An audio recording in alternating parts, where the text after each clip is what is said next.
दोस्तों जुबैर को अब इस बात का इल्म हो जाता है कि जीनत से बढ़ के उससे कोई भी मोहब्बत करने वाला नहीं है इस दुनिया में। उसने अपने घर वालों को भी आजमा के देख लिया। अपने घर वालों के लिए उसने क्या कुछ नहीं किया। जीनत को और अपनी बच्चियों को हमेशा धुतकारता रहा, मगर आज जब वो मुश्किल में है तो कोई भी उसका साथ देने वाला नहीं है। जब तक ये कमाता था, सबको पैसे ला ला कर देता था, तब जुबैर बहुत ही ज्यादा अच्छा था। लेकिन जब से जुबैर नाबीना हुआ है, सबने तो जैसे उससे हाथ ही छुड़ा लिया। जीनत आ जाती है जुबैर के पास और जुबैर जीनत से माफी मांग लेता है और कहता है, मुझे माफ कर दो जीनत, मैंने तुम्हारे साथ बहुत ज्यादा गलत किया। जीनत कहती है, जुबैर मैंने तुम्हें माफ कर दिया, अब मैं चाहती हूँ तुम बिल्कुल ठीक हो जाओ, क्योंकि तुम्हारी अब ये हालत मुझसे देखी नहीं जा रही। जब वो ये बात बोलती तो जुबैर बहुत ही ज्यादा रोने लग जाता है। उससे बहुत ज्यादा माफी मांगता है कि मैंने तुम्हारे साथ कितना जुल्म किया, लेकिन आज भी तुम मेरे साथ खड़ी हो। जीनत रो रही होती है क्योंकि जीनत को सारे जुल्म याद आ जाते हैं जो जुबैर ने उसके साथ माजी में किए थे, और वो भी अपने घर वालों की बातों में आकर दूसरी तरफ असलम की जान पर बनाती है कि दुकान उसको मिलेगी कि नहीं। वो सिद्रा को बार बार बात पर ब्लैकमेल कर रहा होता है कि अगर तुम दुकान के कागजात ना लाई तो बहुत मुश्किल है कि हम दोनों की शादी हो। जिस पर सिद्रा कहती है कि असलम क्या बात है, जो तुम मुझसे मोहब्बत करते थे क्या ये सब कुछ झूठ था?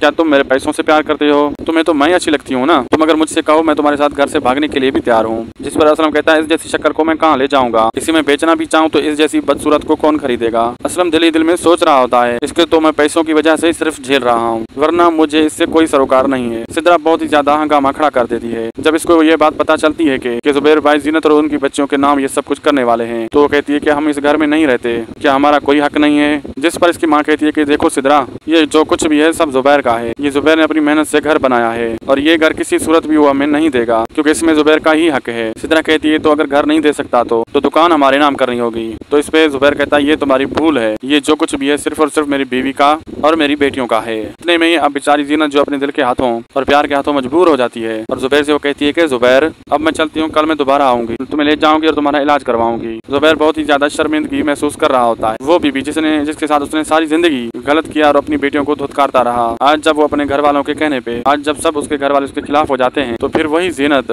उसके काम आती है। जीनत से भी जुबैर की हालत नहीं देखी जा रही, क्योंकि जो भी हो जुबैर जैसा भी था, मगर जीनत तो उससे सच्चे दिल से मोहब्बत करती थी।